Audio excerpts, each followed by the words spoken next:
Time for the keys to life. And when I say keys to life, you say. When I say keys to life, you say. When I say keys to life, you say. There we are. There we are. Come on. Today is January the 21st. Number one. If you're always looking for a break, if you're always looking for a break, you're going to be broke. If you're always looking for a break, you're going to be broke. You can't always need a break. If every week you say you need a break, if after the vacation you need a break, if everything, you just too lazy. That's the whole key to it. Because after work, there's still work. We've got to understand this, that the Bible says a little folding of the hands.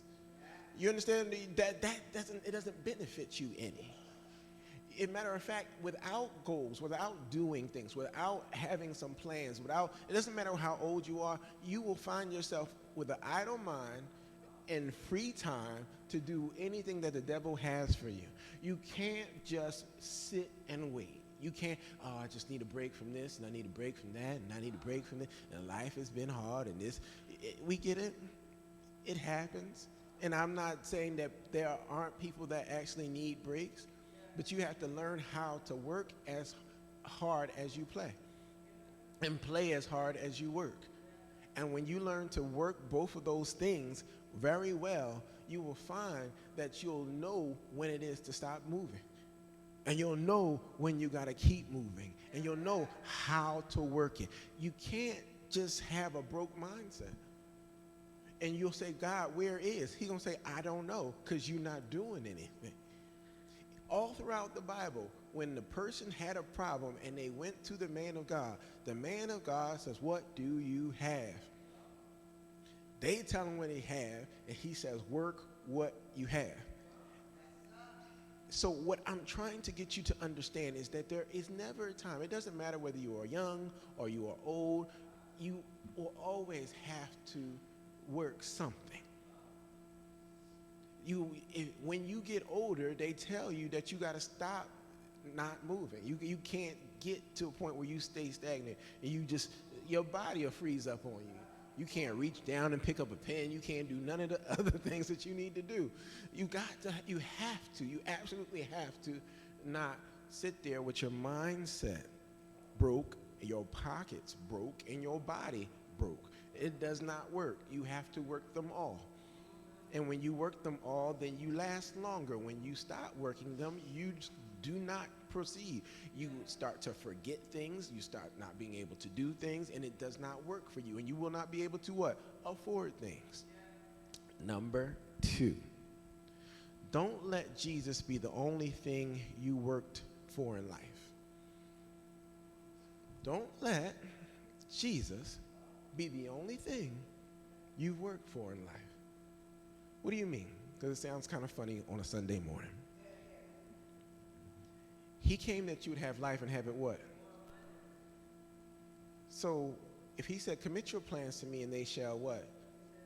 Okay, so he actually cares for the things that you care about, the things that you desire, the things that you want. The difference between you and anybody else is that they went after it. The difference between you and anybody else is that they didn't give up on it. The difference between you and anybody, greater is he who is in you. The question is, what are you working him with? Like, what are you doing with him? Or is he just in your pocket? You know him, you love him, you got him, and you're satisfied. Satisfaction is scary. Because when you get totally satisfied, you have to learn how to be satisfied and not comfortable. And that is a difficulty. It is very much a difficulty. You can say, I'm satisfied with this, but I still have to work it. Comfortable says, I don't work it anymore. I just have it. And you can't keep it that way. So you have to have a mindset that works differently, that I actually want some things, and God said I can have those things, but I have to go get those things. He doesn't drop them down because you saved. Lord, please give me a jacket. Lord, please give me a house. Lord, please give me a woman. Look at that. No, it doesn't work like that. He doesn't just drop them down and everything just be good. No. Go look. Go work. Go pick. Go check. Look and see what it's worth. Check and see if it's right. Because he could give you a lot of different things. He can put those things in front of you. But if you pick the wrong one, who are you going to blame? Just you. So you have to think about this thing. You have to work this thing. You have to have a mindset that says, I'm going to do this. People say, I'm retired. You retire. Volunteer. If you have no more dreams, volunteer, fulfill somebody else's mission, fulfill somebody else's vision, be part of something that goes, that works, that does. You don't put yourself in idle time. It does not work. You have got to want something. You have got to want. I've never met anybody older, younger, middle-aged that didn't want something. I've seen people give up on it. I've seen people let it go. I've seen people give up on it, but I have never seen anybody want something. Not want anything at all. Just, I don't want nothing. Except one person. And they're still doing the same thing they were doing 20 years ago. 20 years ago. And they're trying to, I'm assuming, they're trying to figure out why, they don't have a relationship, why they don't have this, and why they don't have, because you got comfortable. You said, it's something I want, but I don't think I can get it. We don't say it's something I want. We say, we don't say it's something I want, but I don't think I can get it. We say it's something I want, we talk to God about it, and then we what? Go get it. We figure out how. You add $10 every week. You add $5 every week. You add time every week. You go around to that store every time. You can't give up. And we put that time in, and we're like, oh, you know what God has for me is for me. That's lazy. It's lazy. It just is. So I'm just going to wait. Where in the Bible does he say?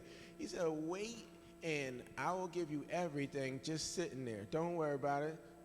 I'll show up at your door, just like Amazon. Even in Amazon, you got to pay for it, and you guys press the swipe button.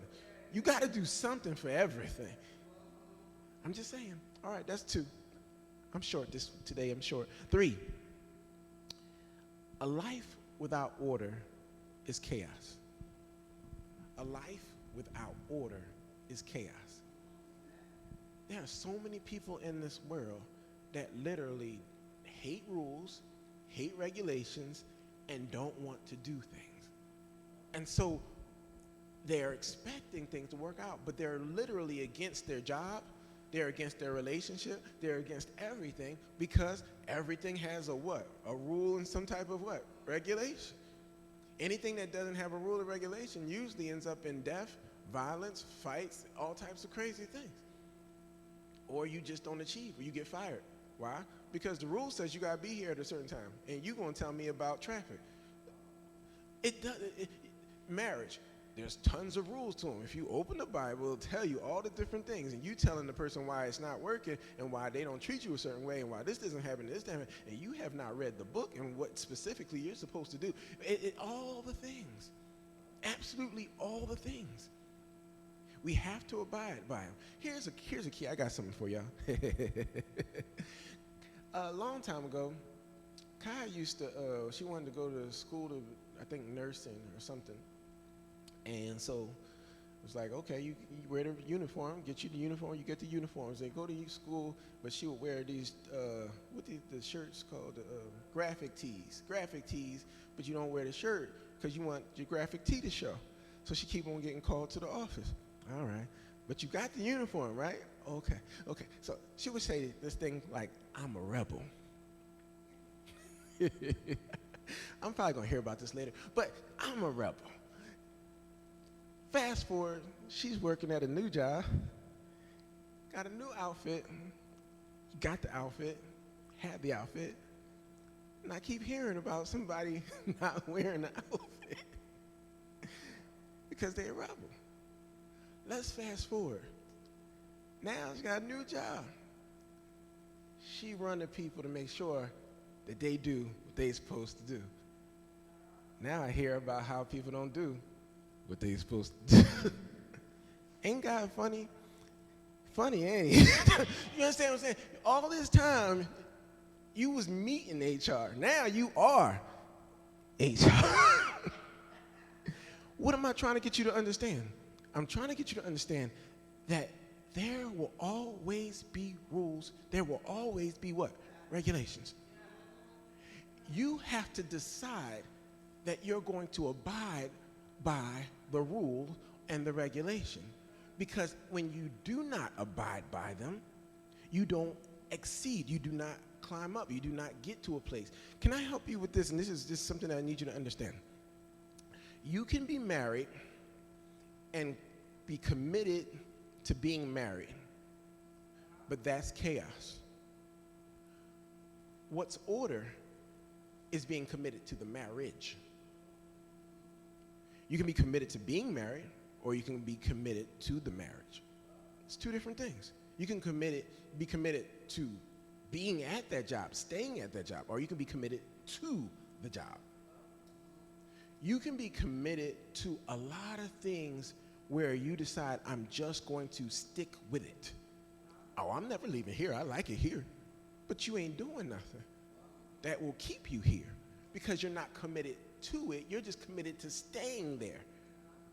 You understand what I'm saying? You're committed to the relationship and only the fact that you want to stay there. How many people, that's where the girlfriend and boyfriend thing that never really work out, and you try to figure out why it didn't work, because they just want to be with you. They don't actually want to do nothing. They don't actually want to keep you. They don't want to work on that. You committed to getting paid. You're just not committed to actually saving the money. You understand? You ain't going to never not get your check, but you are never going to save your check either. And there is a difference. And the chaos comes where you just want to stay in something, but you don't want to do anything with what you have. You can say, the difference is all the people that say they're going to go to the gym and their alarm go off, and the people that literally go to the gym. Neither one of y'all want to be there, but somebody's committed. Somebody said, hey, listen, I got to get what I got to get. Someone says, I'm committed to my body.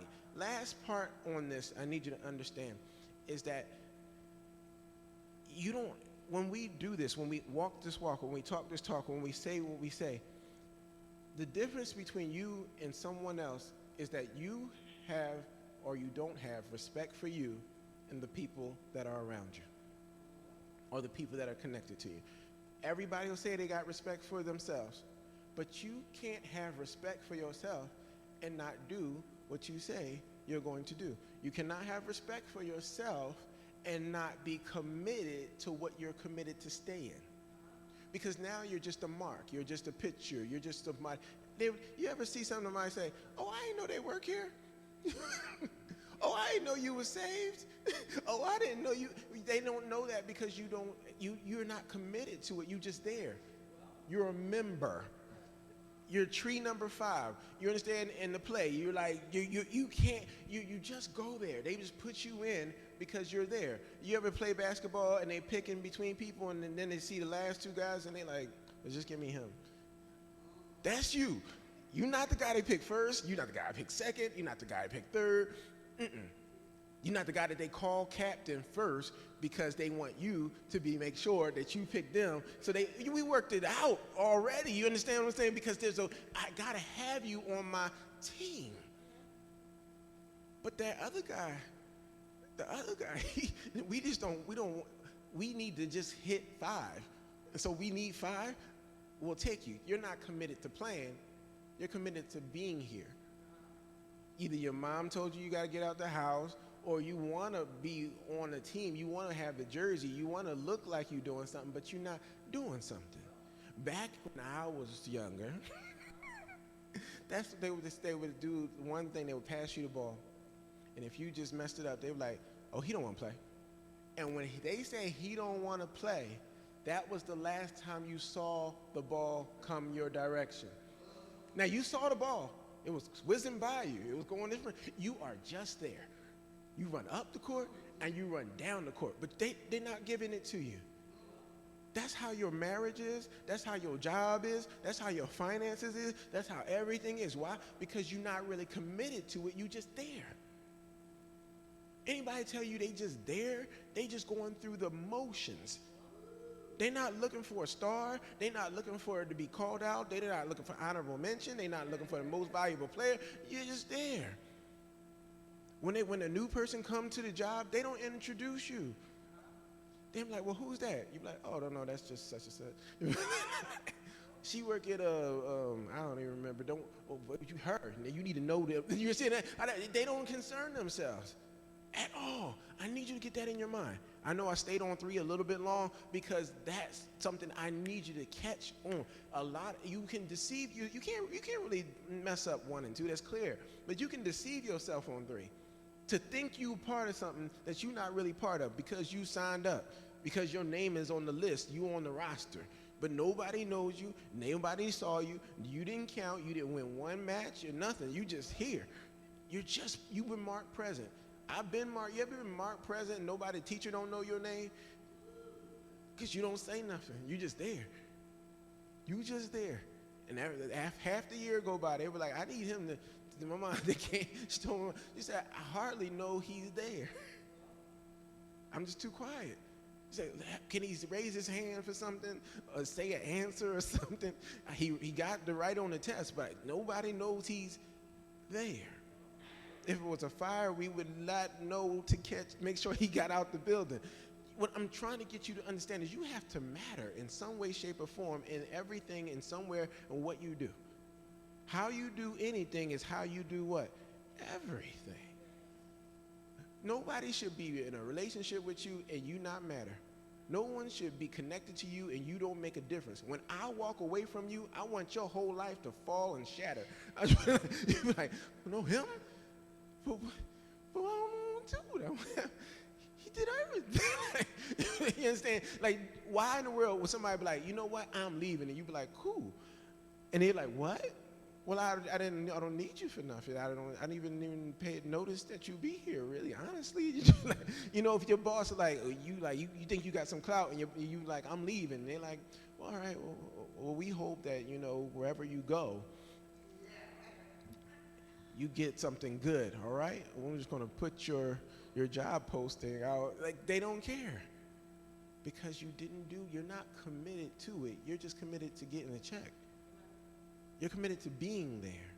And so you have to learn how to literally, for everything you do and everywhere you go and everything you're connected to and everyone you're connected to, actually matter. Actually do something. And then you can go back to number 1 and actually be tired of something. But if you ain't doing that, you just went through the motions. And those are the keys to life.